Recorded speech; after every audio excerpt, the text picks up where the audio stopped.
دوستان درود بر شما. آرزو میکنم که همواره در پناه خرد باشید. امروز به یه مطلبی در تاریخ برخورد کردم که اصلا شاخ در آوردم. گفتم بهتره به شما هم بگم.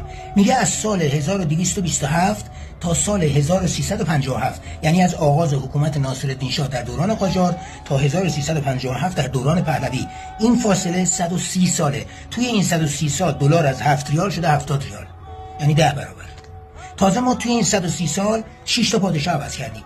2 بار جنگ جهانی داشتیم، خشکسالی داشتیم، مریضی داشتیم، جذام و وبا و سیل و قحطی و خشکسالی و با همه اینا 7 ریال شده 70 ریال، یعنی 10 برابر. اما از سال 57 تا به امروز که 1404 که میشه 47 سال، دلار شده 14000 برابر. امروز دلار 103895 تومانه. خواستم بگم موقعی که دارید تاریخ مینویسید و مدام دارید راجع به بی‌کفایتی قاجار و پهلوی میگید، به این دلار هم اشاره کنید. بعدم جلوتر بهتون بگم من طرفدار هیچ کدوم اینا نیستم. فردا نیایید بگید شما طرفدار اینا بودی.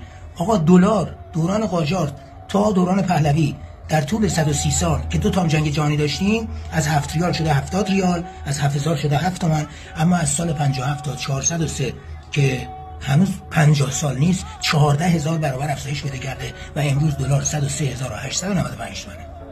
و میدونید که چقدر دوستتون دارم. با عشق مراقب خودتون باشید.